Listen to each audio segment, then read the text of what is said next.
যদি একটি রম্বসের পরিসীমা 20 সেমি এবং কর্ণের দৈর্ঘ্য 6 সেমি হয় তবে ওই রম্বসের ক্ষেত্রফল হিসাব করে দেখি। তাহলে এবিসিডি একটি রম্বস, এবিসিডি একটি রম্বস যার পরিসীমা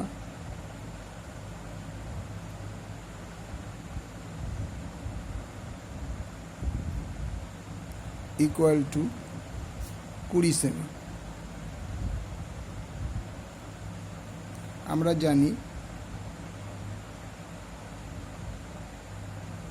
আমরা জানি রম্বসের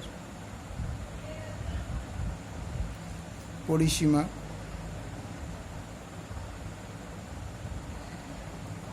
ইকুয়াল টু 4 গুণ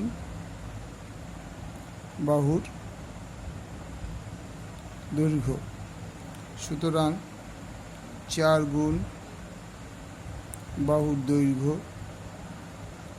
ইকুয়াল টু 20 সেমি। সুতরাং বাহুর দৈর্ঘ্য ইকুয়াল টু 20/4 কাটা করলে 5 ইকুয়াল টু 5 সেমি। একটি কর্ণের দৈর্ঘ্য বলেছে 6 সেমি। তো কর্ণ দুটো কী হবে, একটা বিডি একটা এসি। তাহলে বিডি ইকুয়াল টু 6 সেমি। তার মানে কি OB equal to OD equal to 6/2 equal to 3 semi.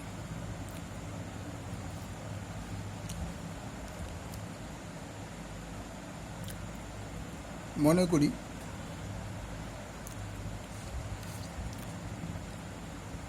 অপর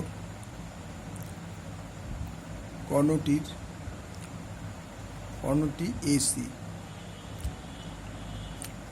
সুতরাং AO equal to OC equal to X ধরি। তাহলে দেখো এ ও বি একটা 90 degree, A O B equal to 90 degree বা এক সমকোণ। তার মানে এটা একটা এ ও বি একটা সমকোণী ত্রিভুজ হলো। তাহলে এটা আমি বলেছিলাম 6 সেমি দৈর্ঘ্য। তাহলে এই দুটো ভাবে ভাগ করা যায়, এটাও 3 এটাও 3 সেমি।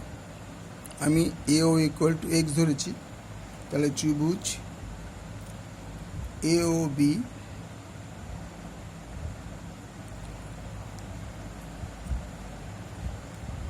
এর এ বি অতিভুজ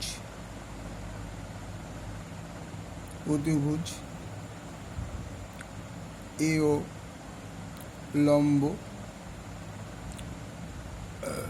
বিও ভূমি। তাহলে আমরা কি লিখতে পারি, AB square equal to AO square plus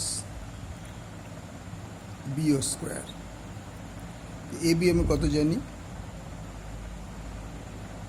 3 না, এ বি হচ্ছে আমার বাহুর দৈর্ঘ্য কত দিয়েছে 5 সেমি, অর্থাৎ এখানে একটা জিনিস লেখা দরকার ছিল। সুতরাং A B equal to BC equal to CD equal to AD equal to 5 সেমি। তাহলে A B square is equal to 5 equal to AO square X, BO square 3 বা 25 equal to X square plus 9 বা X square is equal to 25 বিয়োগ 9 equal to 16। সুতরাং X square is equal to 16, দুদিকে যদি আমরা root করে দিই x is equal to 4। তার মানে AO equal to O B equal to 4 সেমি। তাহলে এসি কর্ণের দৈর্ঘ্য,